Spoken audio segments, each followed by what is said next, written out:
My name is Clara Goldschlag Miles.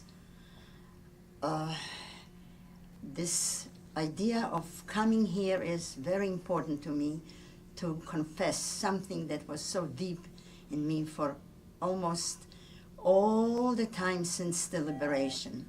I never realized how I will miss all my family that I lost, and I don't know how I could live with it. And then right after the liberation was sent to me a picture from an aunt of my father's. And this was probably that saved me in a way. That was my father here in this cap when he was bar mitzvah. When I look at his face and his eyes, I see him just like now, the way he spoke to me always, and the way he was always very serious. And when I lost him, when I last time saw him, he was only 36 years old, very young. And then also my aunt sent a picture of my mother and me and one brother that time, which is here to my right. I am 4 years old, I think, or 5, I don't remember, and my brother is about 2 years old or 3. The younger brother wasn't born yet.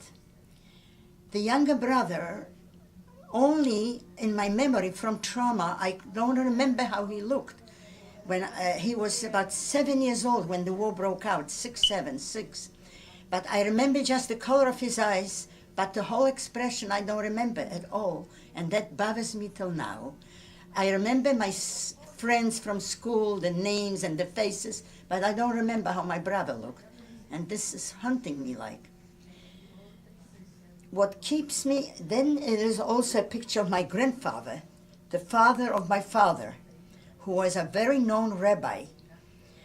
He was a very wise, very well man who people admired him.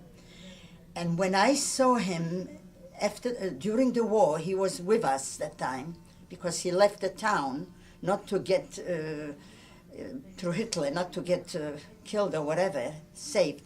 He was with us in front of me. What they did to him, I will never forget. They cut his beard, they ridiculed him, and he had to kneel. To me, he was like God, and here that's what they did to him, completely. That was another.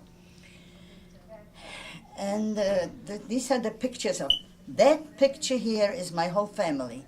And this is what keeps me now also, besides my husband, who we are together. But this picture really is an inspiration. My grandchildren, my children, 2 sons, I'm very proud of them, not because they are physicians, but because they were so inspired by my husband's hard work that they really did everything on their own mostly. We helped them as much as we could, but they did. And my daughter, who is an attorney and very, very ethical person, very dedicated to, she's a second generation, very active survivor and also.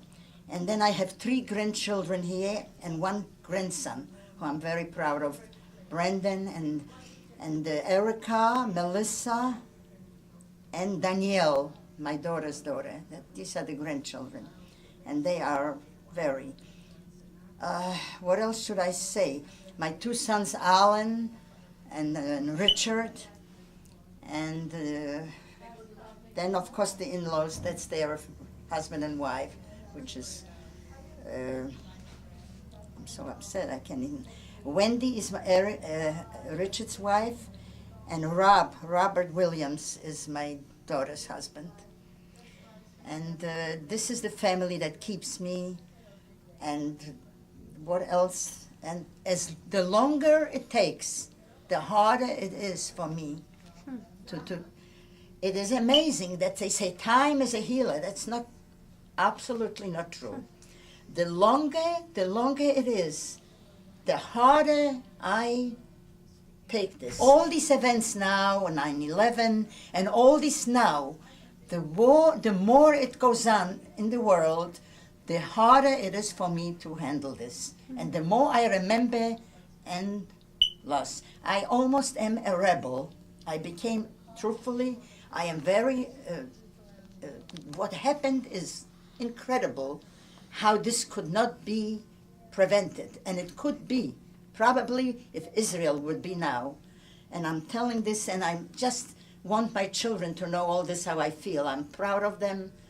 And I never was able to show my emotions after the war when they were born because of all this mess that we went through. I never could. I really realized when I see a little child now, it's unbelievable. But when they were little, I didn't show all this emotional and physical love that we have for them. That's true. This is how I feel about this. And I also pity the whole world, what's going on besides. I'm a very, very person, very, that I feel with very, and that's how I feel. Okay, please. And I hope that that people who listen to it and will be able to understand all that. I was 14 years old when the war broke out, and I lost my father and mother, and my mother was, they thought like she was so young that they thought we were sisters together.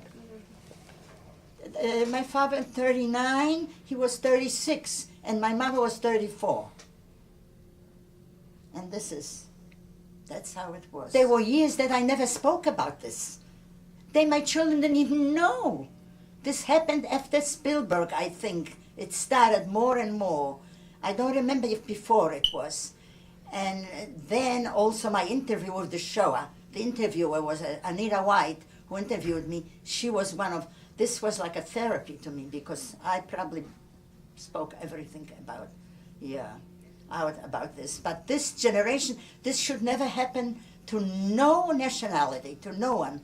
Now, when I see what's happening now, I just can't believe that this is existing now. I thought after this war that there's going to be heaven, that will never, anything like this will never happen. What's going on? I don't know. If the people are callous and there is too much silence about it. A lot of times. Israel is the most admired. They are really, if they will allow Israel, they would finish a lot of enemies. That's how I feel about it. It shows everything in it.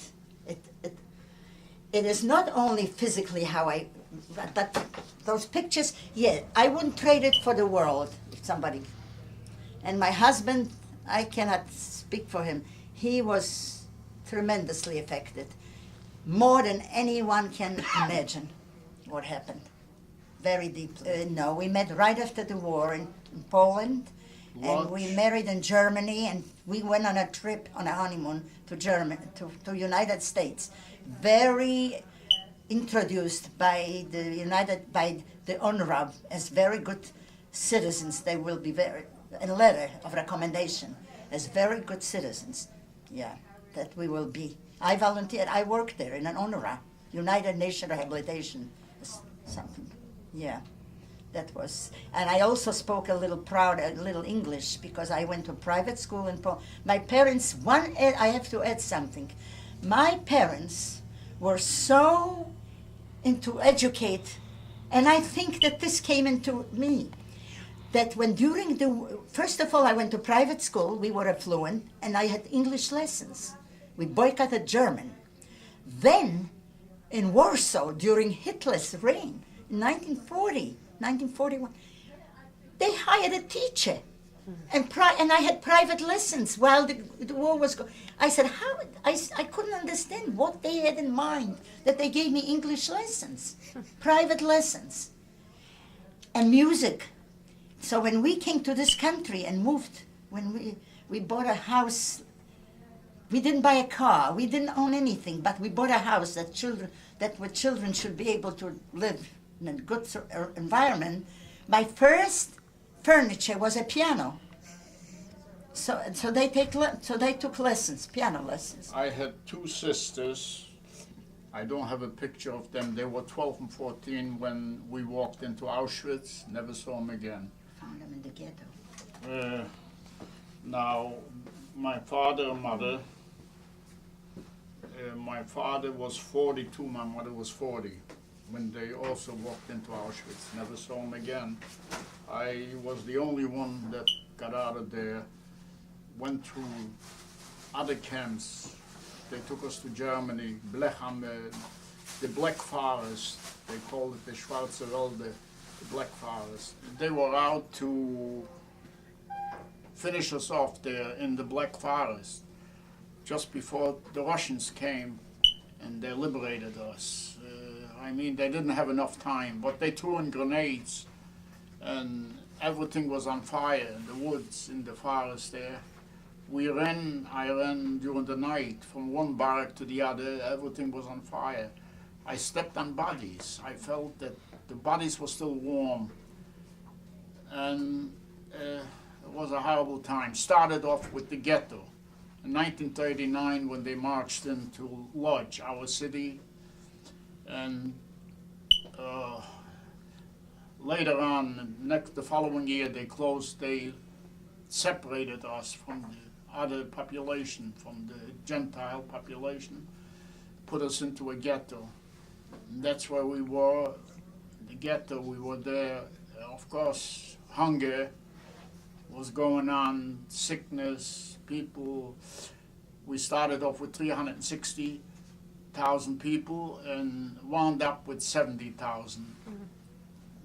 The last outseedling, that means that they took us out from there, and they said they send us to Germany to work. We need our labor, your labor in Germany. Instead, we wound up, we didn't know what Auschwitz was, what they were doing there. But this was the end of it. Of course, they had the gas chambers. We never knew that anything like it is in existence. Well, my grandmother is here to the right.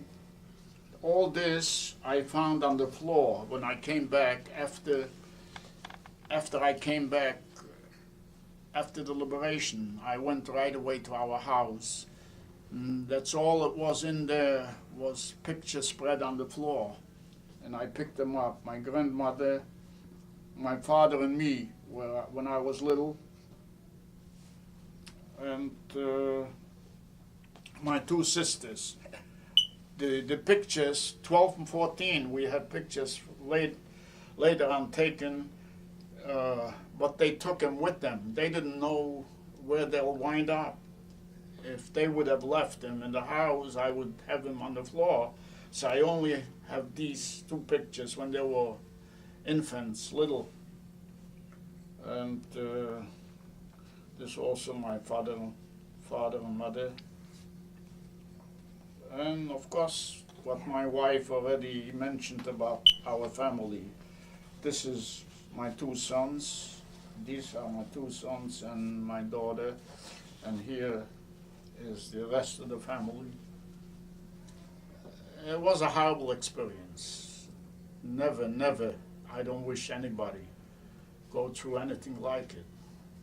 I was 16 years, going on 17, and wound up 20, after 20, I was over 20 when I was liberated by the Russian army. Came out of the woods, we couldn't believe. And wearing the camp with the blue stripes in the winter, January, it was snow all over, I was shivering. And we saw from the distance the army, the Russian army was marching towards the German, towards Berlin. And the Russian officer was sitting there with a long coat. He took off his coat and threw it to me. He saw that I'm shivering. He gave me that coat, and I walked in that coat away from the front line. We were afraid if at any time the Germans back up the Russians, we're in trouble again. So we walked away from the front line and walked towards Poland. And then the horrible thing hit us all alone. I was all alone. Where do I go? Where shall I go? There was a song right after the war.